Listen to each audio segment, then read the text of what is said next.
Frank Hester, a verbal essay.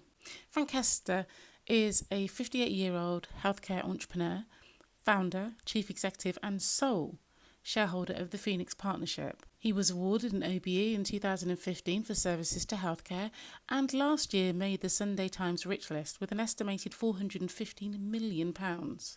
A statement from the Phoenix Partnership said that Hester abhorred racism and accepts that he was rude about Diane Abbott in a private meeting several years ago, 2019 to be exact, but his criticism had nothing to do with her gender or colour of skin. In an article published on Monday, the publication claimed that he had said, "It's like trying not to be racist, but you see Diane Abbott on the TV and you just want to hate all black women because she's there. And I don't hate all black women, but I think she should be shot." For clarity, woman refers to a gender and black refers to a race. I guarantee you we would not have to explain this if the word black had been replaced with Jewish. We would not be sitting here wondering whether this was anti-Semitism. Is this hate speech? This may be controversial, but I'm not sure. Hate speech, in your face, really clear, inciting hatred and violence. It's black and white, pun intended. This is more insidious. This is racist banter. And the same as sexist banter. It should be noted, this kind of flippant, throwaway, problematic commentary happens in boardrooms and meeting rooms across the UK every single day. He wasn't rabble-rousing. He didn't share it on his socials. He was in the comfort and safety of his own company, where he was in a position of power. And this is part of the challenge that I have when thinking about anti-racist behaviour, because it relies on people feeling like they have the power and the safety to hold people to account. And we know that that's just not the reality we live in. So we should be cognizant of that. Is it a threat to black women? I'm no more scared of racists than I was 5 days ago. And I fear that dramatic rhetoric suggesting that all black women are now suddenly watching their back because of what this white, middle-class, middle-aged millionaire said in the comfort and privacy of his own company. I fear that that's damaging to race relations, to engendering sympathy and sharing experience empathetically. I am tired of the UK media constantly and calculatingly race baiting, trying to create division. Where do we go from here? Can we do better? Should we give power and energy to this rhetoric? In 2017, Phoenix Partnership's NHS software System 1 was found to have serious compliance issues by the ICO. This affected 2,700 practices in the UK and a new data sharing feature in the software. Between March 2015 and June 2018, another breach due to this System 1 software occurred, affecting the data of more than 150,000 patients.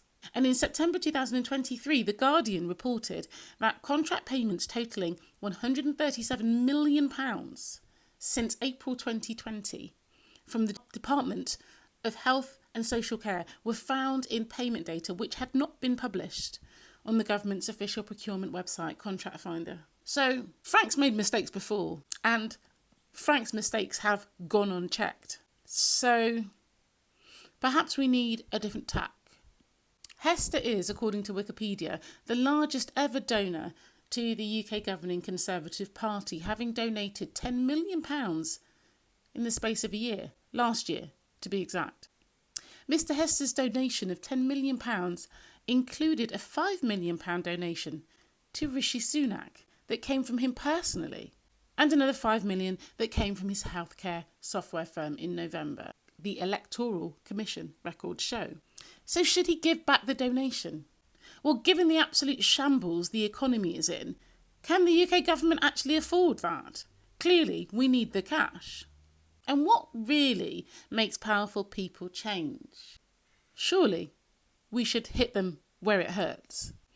I suggest, instead of giving back his donation, Mr Heston pays an additional £10 million into the Treasury's coffer, We all know that this is bribery money, so let's say it with our chest, shall we? Rishi should also kick his £5 million back to the Treasury. And finally, Mr. Hester should pay another £10 million, which should be made available for black-led, not-for-profit organisations to bid for, focused on the care, development and support of black women across the UK.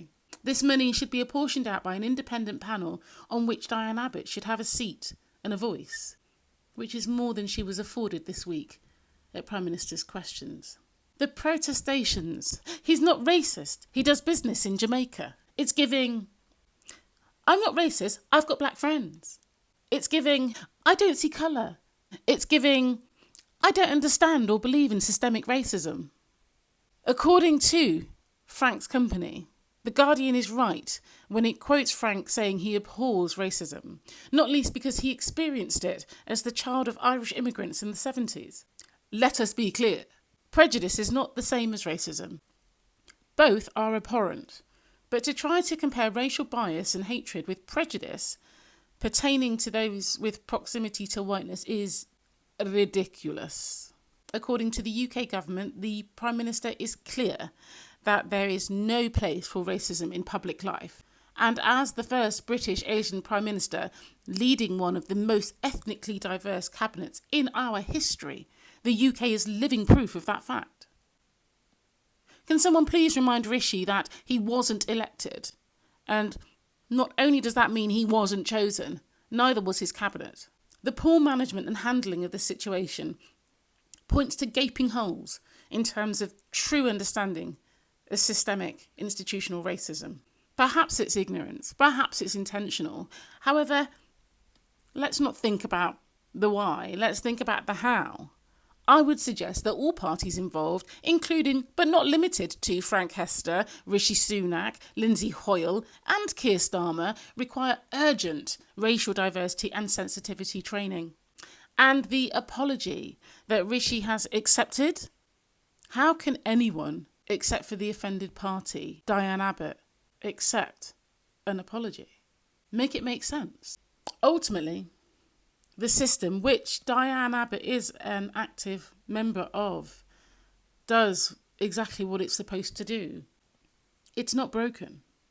It's working perfectly. And in order for real change to happen, we need real choice. However, this is unlikely to happen given the levels of investment required to start and maintain a political party. In the meantime, it's beholden to all of us, including allies, to speak up more in the moment where we feel able to. And for the black community to mobilise around these issues and areas where we can have real impact. We need to build our own structures, our own organisations and networks, create communities within communities. Like our brown cousins of various heritages, we will have far more impact than the existing institutions will. As Maya Angelou said, when someone shows you who they are, believe them. She also said, did you want to see me broken? Bowed head and lowered eyes, shoulders falling like teardrops, weakened by my soulful cries? Does my haughtiness offend you? Don't you take it awful hard? 'Cause I laugh like I've got gold mines digging in my own backyard.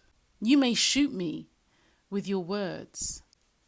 You may cut me with your eyes. You may kill me with your hatefulness. But still, like air, I rise.